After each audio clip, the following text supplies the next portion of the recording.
Hello हमारे बच्चा party.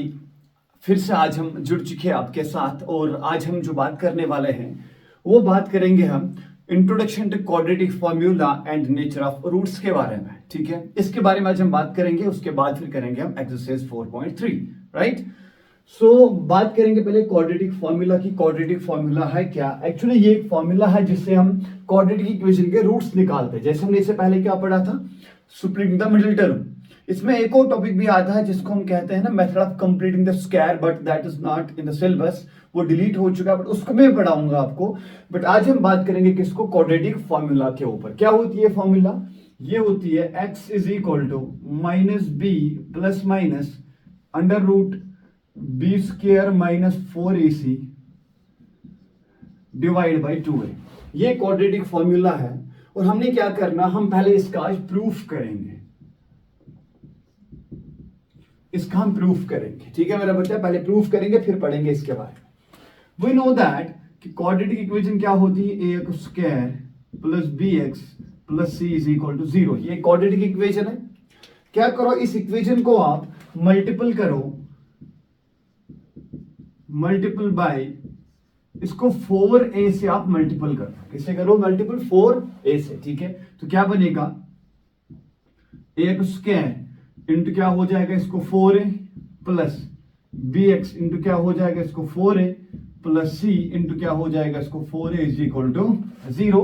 हर किसी जगह 4a से मल्टीपल कर लिया तो क्या बनेगी इक्वेशन, क्या बनेगी 4a square X square, because a into A square. ठीक है, यहां क्या बनेगा 4ab x ये बनेगा और यहां क्या बनेगा 4ac इज इक्वल टू 0। ना अब तुम इस इक्वेशन के अंदर प्लस बी और माइनस बी ऐड कर लो, add and subtract B. Right, क्या कर लो इसको, add the term plus B and subtract minus B, इस तरीके से। तो क्या लिखूं मैं लिखूं 4a square X square plus 4ab X plus B minus B plus 4ac is equal to 0। ठीक है, ये इस तरीके से हमने बना दिया। अगर मैं फिर से b और b कैंसिल करूंगा फिर से मुझे अपनी मेन इक्वेशन मिल जाएगी। चलिए, अब देखिए यहां से मैं क्या कर सकता हूं, मैं इस टर्म को 9th में पढ़ा होगा ना आपने, वो एक जो तरीका होता है फॉर्मूला बनाने का, तो मैं यहां पे क्या कर सकता हूं 2ax का होल स्क्वायर, कोई प्रॉब्लम।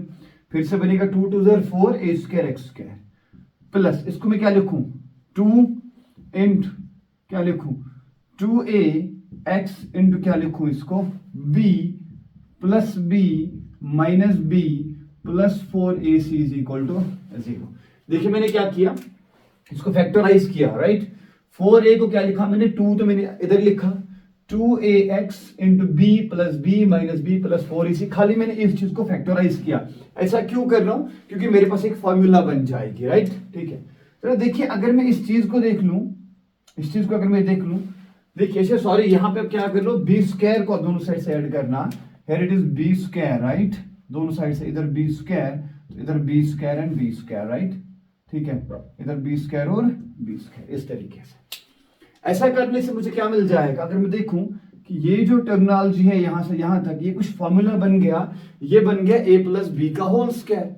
तो मैं क्या लिखूं इसको, मैं लिखूं इसको 2ax प्लस b का होल स्क्वायर। राइट, तो वो क्या बनेगा a स्क्वायर 2ax का whole square plus b square plus 2ab। 2 तो फॉर्मूला का, a की वैल्यू कितनी है 2x, b की वैल्यू कितनी है b, और फिर क्या बचा मेरे पास minus b square plus 4ac equal to 0। ठीक है, अब तुम क्या कर लो, इस वाली टर्म को इधर शिफ्ट कर लो। राइट, ट्रांसपोज कर लो, तो क्या मिल जाएगा 2ax प्लस b का whole square is equal to, जब मैं ट्रांसपोज कर लूं तो ये बनेगा माइनस 4ac, ये बनेगा प्लस b स्क्वायर, तो ये बनेगा b स्क्वायर माइनस 4ac। उसके बाद जो स्क्वायर है वहां क्या बन जाएगा रूट, तो इधर क्या बनेगा 2ax plus b is equal to the root of b square minus 4ac। जब मैं रूट हटाऊं I will get how many values, we are getting here 2 values, एक प्लस वैल्यू और एक minus value. Now this plus b shift here, it will become minus b here. 2ax is equal to minus b plus minus under root of b square minus 4ac. Now divide this 2a here because it's multiplied here, it will get divide here. You will get x is equal to minus b plus minus under root b square minus 4ac divided by 2a. So this is the proof of quadratic equation. बात समझ आई आपको? ये क्या है? This is the proof of quadratic equation. क्या किया हमने? सबसे पहले इक्वेशन क्वाड्रेटिक के लिए उसको मल्टीपल किससे किया हमने? उसको मल्टीपल 4a से किया. मल्टीपल करने के बाद मैंने क्या किया, मुझे कुछ इक्वेशन इस तरीके से मिल गई. इस इक्वेशन को मैंने ऐड किया बी स्क्वायर और सब्ट्रैक्ट क्या किया बी स्क्वायर. जब मैंने ऐड सब्ट्रैक्ट किया मैं फिर से कैंसिल करके वापस इक्वेशन मिल जाएगी. ऐसा क्यों कर रहा हूं? ताकि मेरे पास एक फॉर्मूला बन जाएगा a प्लस बी का होल स्क्वायर. तो यहां जब देखा इसको फैक्टराइज किया और मुझे मिल गया एक फॉर्मूला a प्लस बी का होल स्क्वायर. फिर मैंने इस वाली टर्म को शिफ्ट किया इधर. तो जब शिफ्ट किया तो मुझे यहाँ पे क्या मिल गया बी स्क्वायर माइनस 4ac. तो इसको मैंने जब स्क्वायर को यहाँ बना दिया, रूट बन गया. रूट के अंदर कितने वैल्यूज मिल सकते हैं मुझे? दो वैल्यूज, एक प्लस और एक माइनस. तो फिर ये b को मैंने यहाँ शिफ्ट किया तो ये मुझे माइनस b बन गया. 2a को यहाँ पे क्या कर दिया डिवाइड. तो ये बन गया minus b plus minus b square divide by 2a. इसको कहते हैं क्वाड्रेटिक फार्मूला और ये क्वाड्रेटिक फार्मूला का प्रूफ है. बात समझ आई आपको? ठीक है, मिटा रहे इसको, छाप लिया आपने. तो चले देखिए हमने क्या एक प्रूफ कर लिया. किसका? हमने लिखा कि जो x होता है that is equal to minus B plus minus under root of b square minus 4ac divide by 2a. इसको मैं ऐसे लिख सकता हूं x is equal to minus B plus minus under root of d divide by 2a where d is known as discriminant. क्या कहते हैं d को मेरे बच्चा? यहां लिखेंगे d को क्या कहते हैं? d होता है बराबर b square minus 4ac. d की वैल्यू कितनी होती है? B square minus 4ac.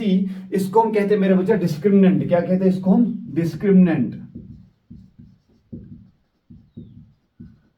इसको हम कहते हैं डिस्क्रिमिनेंट. ठीक है मेरे बच्चा. अब ये डिस्क्रिमिनेंट जो है ना यही बता देगा हमें नेचर ऑफ रूट कैसा है. रूट का मतलब होता है कि जो मैंने पढ़ा है सबसे पहले कि जो अननोन का वैल्यू है उसको हम रूट कहते हैं. जो अननोन का वैल्यू है उसको हम रूट कहते हैं, उसको हम सोल्यूशन भी कहते हैं, उसको हम वैल्यू भी कहते हैं, उसको हम जीरो भी कहते हैं. तो नेचर ऑफ रूट्स का मतलब हुआ कि जो इस इक्वेशन की जो दो वैल्यूज आएंगे, जो x के प्लस और माइनस जो दो वैल्यूज आएंगे उनका नेचर कैसा होगा. नेचर मतलब क्या, वो रियल होंगे या इमेजिनरी होंगे, इसको हम कहते हैं. ठीक है, तो देखिएगा वो डिपेंड करेगा d के ऊपर. अगर ये d इक्वल टू किसको होगा? जीरो को याद रखना. If d is equal to zero हमारे पास रूट मिल जाएंगे रियल रूट्स. क्या मिल जाएंगे मेरा बच्चा? Real roots. एंड वो होंगे दोनों इक्वल. कैसे होंगे? Equal roots. याद रखिएगा रियल एंड इक्वल रूट्स होंगे. ठीक है ना? रियल एंड इक्वल लिखता हूं मैं. रियल एंड इक्वल क्या होंगे? रूट्स. तो रूट्स कैसे होंगे? रियल एंड इक्वल जब d क्या होगा? जीरो के बराबर. अगर हमारा d होगा ग्रेटर देन जीरो, अगर d जीरो से बड़ा आया तो तब जो रूट्स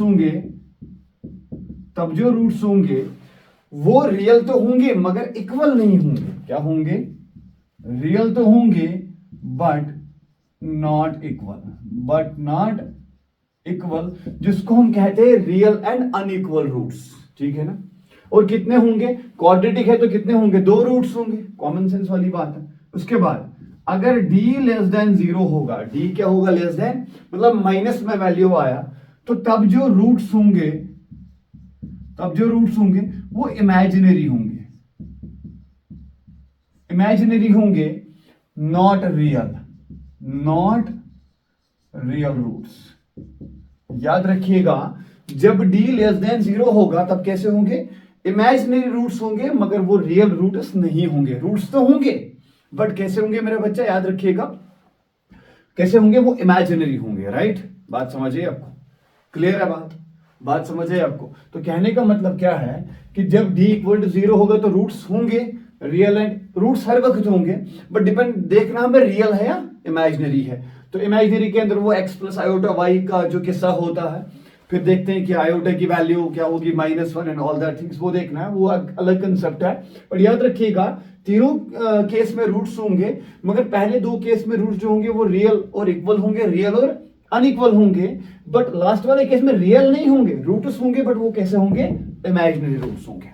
बात समझ आपको? इससे ऑब्जेक्टिव पूछा जाएगा कि डिस्क्रिमिनेंट के ऊपर डिपेंड करेगा। अभी क्वेश्चन कराते हैं, देखते हैं किस तरीके से वो निकल जाएगा। ठीक है, आई होप कि आपको समझ आएगा। इसको कहते हैं नेचर ऑफ रूट्स, कि जो इक्वेशन के जो रूट्स होंगे उनका नेचर कैसा होगा, क्या वो रियल होंगे या इमेजिनरी होंगे, क्या रियल होंगे फिर इक्वल होंगे या अनइक्वल होंगे, इसको कहते हैं नेचर ऑफ रूट्स होना। ठीक है बच्चा, आगे के लिए सवाल लेते हैं, फिर क्वेश्चन करते हैं, फिर देखते हैं किस तरीके से निकालना। ठीक है, चल ठीक है। देखिए मेरे बच्चा, दो सवाल हमने लिए, दोनों को हम करते हैं। हमसे पूछा find the nature of roots. ठीक है, तो नेचर ऑफ रूट्स निकालने के लिए सबसे पहले इस इक्वेशन को लिखो आप। इसकी क्या इधर 1 होगा, तो a की वैल्यू कितनी है 1, b की वैल्यू कितनी है 6 एंड c की वैल्यू कितनी है 9। जब मैं कंपेयर किससे करूंगा, a का square plus bx plus c से जब मैं कंपेयर करूंगा इस इक्वेशन को, तो a की वैल्यू कितनी है 1, b की वैल्यू कितनी है 6, c की वैल्यू कितनी है 9। आपको इनको क्या करना, कंपेयर करना है। ठीक है, तो जब मैं कंपैरिजन करूंगा तो मुझे ये वैल्यू निकल जाएगा।